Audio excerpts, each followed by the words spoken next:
अगर आप पीएचडी में एडमिशन लेना चाहते हैं तो ये आपके लिए सुनहरा अवसर है, क्योंकि पुडुचेरी यूनिवर्सिटी एक सेंट्रल यूनिवर्सिटी है जिसने अपना नोटिफिकेशन जो है वो जारी कर दिया है और कल से जो है इसने अपने ऑनलाइन रजिस्ट्रेशन स्टार्ट कर दिए हैं। और ये इसकी अंतिम तारीख की बात की जाए तो ऑनलाइन रजिस्ट्रेशन जो है वो 30 दिसंबर तक पुडुचेरी यूनिवर्सिटी के लिए जो है वो पीएचडी एडमिशन के लिए फॉर्म सबमिशन स्टार्ट रहेंगे। हम यहाँ पर कुछ बेसिक चीज़ें देखेंगे कि पीएचडी एडमिशन के लिए क्या क्या कुछ इम्पॉर्टेंट है। जैसे अगर हम इसके एप्लीकेशन फ़ी की बात करें तो इसके अंदर पीएचडी के लिए जो SC ST कैटेगरी से हैं उनको 750 रुपये भरने हैं, जबकि अदर्स जितने भी हैं उनको 1500 रुपये पीएचडी एप्लीकेशन फ़ी के लिए जो है भरनी पड़ेगी। अगर हम एलिजिबिलिटी क्राइटेरिया की बात करें तो आप सभी को पता है कि पीएचडी एडमिशन के लिए क्या एलिजिबिलिटी क्राइटेरिया होता है।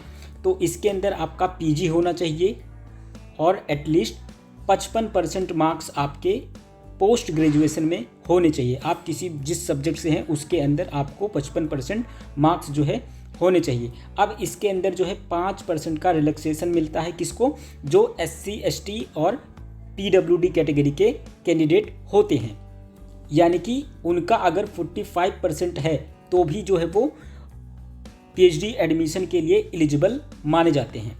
तो यहाँ पर एलिजिबिलिटी क्राइटेरिया जो है वो पोस्ट ग्रेजुएशन यानी कि आपकी मास्टर्स होनी चाहिए। आप जिसमें भी पीएचडी करना चाहते हैं उसके अंदर जो है आपका मास्टर्स होना चाहिए और एटलीस्ट 55% मार्क्स आपके होनी चाहिए।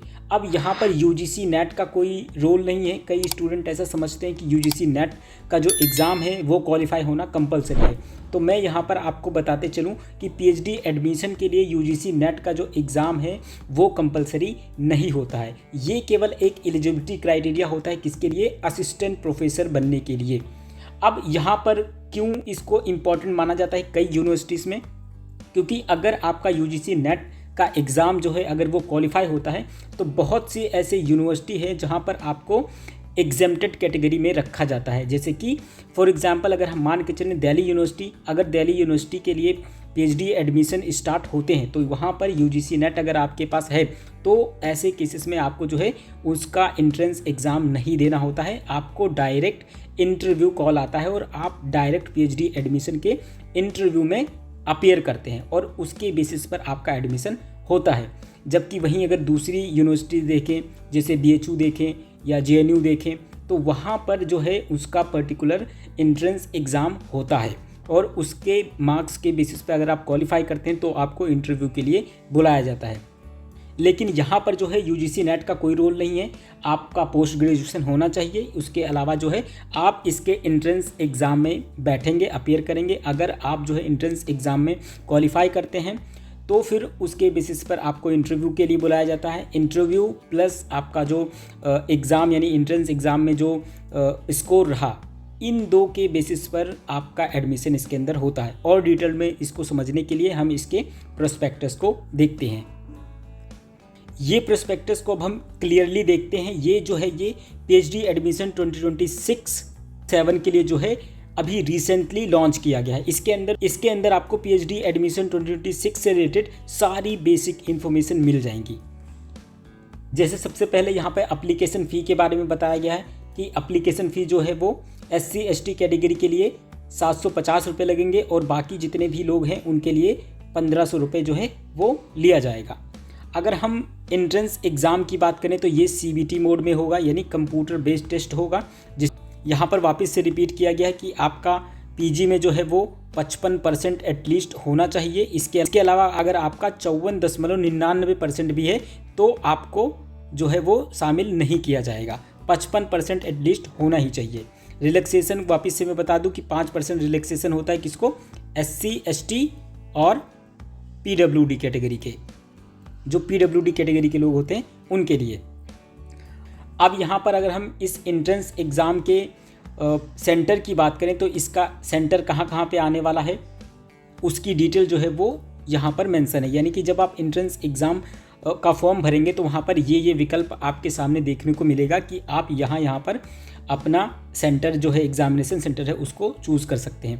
इसके अंदर दिल्ली का भी नाम मेंशन किया गया है। कुछ लोगों के दिमाग में ये रहता है कि मुझे जो है पर्टिकुलर पंडुचेरी जाना पड़ेगा, तो ऐसा नहीं है।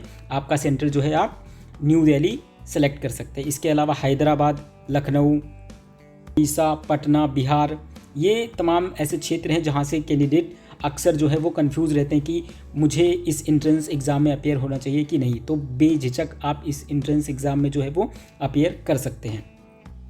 अब यहाँ अगर हम सिलेक्शन प्रोसीजर की बात करें तो सबसे पहला इम्पॉर्टेंट पॉइंट है कि यहाँ पर एंट्रेंस एग्ज़ाम जो आपका होगा उसका 70% मार्क्स आपके सिलेक्शन प्रोसीजर में जोड़े जाएंगे। इसके अलावा जो आपका इंटरव्यू होगा उसके 30% वेटेज, यानी कि इंटरव्यू आपका कैसा गया उसमें का 30% मार्क्स जो है वो जोड़ा जाएगा। इसके बाद एक कट ऑफ निकाली जाएगी और उस बेसिस पर आपका एडमिशन जो है वो होगा।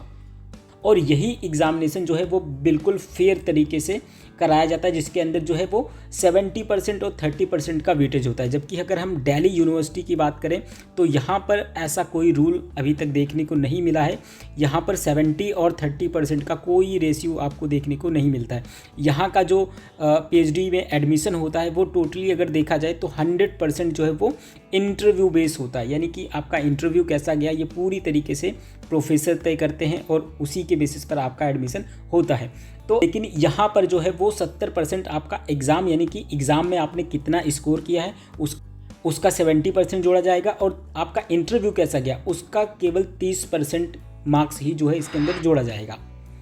अब यहाँ पर अगर हम सिलेबस और एग्ज़ाम पैटर्न की बात करें तो यहाँ पर क्लियर मेंशन किया गया कि 50% जो क्वेश्चन है वो आपके रिसर्च मेथोलॉजी से देखने को मिलेंगे, जबकि जो सब्जेक्ट स्पेसिफिक, यानी आप किसी भी सब्जेक्ट से हो सकते हैं, सोशोलॉजी से हो सकते हैं, पॉलिटिकल साइंस से हो सकते हैं, हिस्ट्री से हो सकते हैं, ज्योग्राफी से हो सकते हैं, हिंदी से हो सकते हैं, तो उसका 50% जो क्वेश्चन है वो आपका सब्जेक्ट स्पेसिफिक होंगे, यानी रिसर्च मेथोलॉजी प्लस आपका जो सब्जेक्ट है उससे, ये दोनों मिलाकर जो है वो क्वेश्चंस आपसे पूछे जाएंगे और ये MCQ बेस्ड होंगे।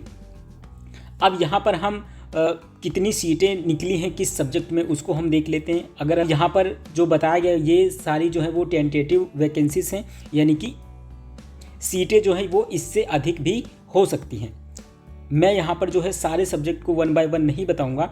डिस्क्रिप्शन बॉक्स में मैं आपको इसकी PDF प्रोवाइड करा दूँगा, उस लिंक पे क्लिक करके आप इसे डाउनलोड कर लेना और आप जिस भी सब्जेक्ट से हैं उसके अकॉर्डिंग आप चीज़ों को देख सकते हैं। यहाँ पर कुछ मेन जो कोर सब्जेक्ट्स हैं उन्हीं की बात मैं यहाँ पर करूँगा। तो हम 1 बाय 1 देखते हैं कि कौन कौन सा। जैसे इकोनॉमिक्स की बात करें, इकोनॉमिक्स के लिए बहुत बच्चे अपीयर करते हैं, तो इसके अंदर जो है वो 15 सीटें निकाली गई हैं। एजुकेशन की बात करें तो यहाँ पर 10 सीटें निकाली गई हैं। वहीं अगर हिंदी की बात करें तो यहाँ पर 3 सीटें हैं हिंदी लोगों के लिए, और हिस्ट्री की बात करें तो यहाँ पर 1 सीट है। इंटरनेशनल बिजनेस की बात करें तो यहाँ पर 24 सीटें जो है वो निकाली गई हैं। वहीं अगर हम फिलॉसफी की बात करें तो यहाँ पर 1 सीट निर्धारित की गई है और इसके अंदर मास्टर डिग्री चाहिए फिलॉसफी के अंदर, यानी कि पॉलिटिकल साइंस के जो स्टूडेंट हैं वो इसके अंदर अपीयर नहीं कर सकते, क्योंकि इसके अंदर फिलॉसफी के अंदर जो है वो पर्टिकुलर मास्टर डिग्री मानी गई है। पॉलिटिकल साइंस के कैंडिडेट कौन कौन से सब्जेक्ट में अपीयर कर सकते हैं उसके बारे में मैं बताऊंगा।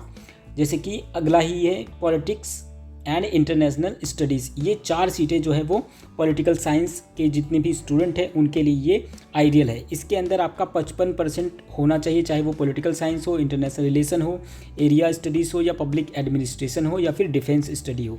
इनमें से किसी में भी आपका मास्टर्स होना चाहिए, तो आप जो है वो इस सीट के लिए अप्लाई कर सकते हैं। इसके अलावा सोशल वर्क के लिए जो है वो 6 सीटें निकाली गई हैं। सोशोलॉजी की बात करें तो इसके अंदर आपको 9 सीटें देखने को मिलती हैं। वहीं साउथ एशियन स्टडीज़ की बात करें तो इसके अंदर 8 सीटें निकाली गई हैं। अब पॉलिटिकल साइंस के जितने भी कैंडिडेट हैं वो इस साउथ एशियन स्टडीज़ के अंदर अपीयर कर सकते हैं, क्योंकि इसके अंदर मास्टर इन पॉलिटिकल साइंस मांगा गया है।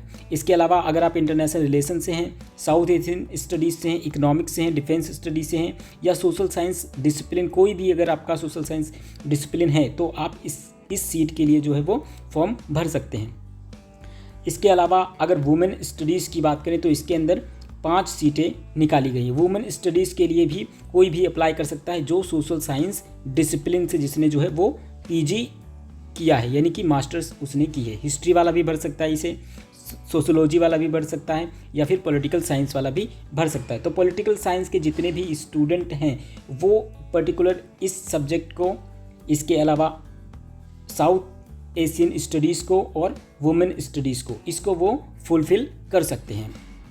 वापस से मैं आपको बता दूं तो इसकी लास्ट डेट जो है वो 30 दिसंबर है, यानी कि 30 दिसंबर से पहले आप इसका फॉर्म फिलअप जो है वो कर सकते हैं। इन सब की जो लिंक है, यानी कि अप्लाई आपको कहाँ से करना है, ये नोटिफिकेशन कहाँ से मिलेगा, और ये सारी डिटेल जो है आपको इस यूट्यूब चैनल के डिस्क्रिप्शन बॉक्स में आपको मिल जाएगा। वहाँ पर आप क्लिक करके ईजिली इनकी ऑफिशियल वेबसाइट पे जा सकते हैं, इस PDF को डाउनलोड कर सकते हैं। इसके अलावा PhD एडमिशन के लिए जो है मेरी खुद की लिखी गई एक किताब है रिसर्च मैथोलॉजी के ऊपर, जिसे जो है वो नोशन प्रेस द्वारा पब्लिश किया गया है।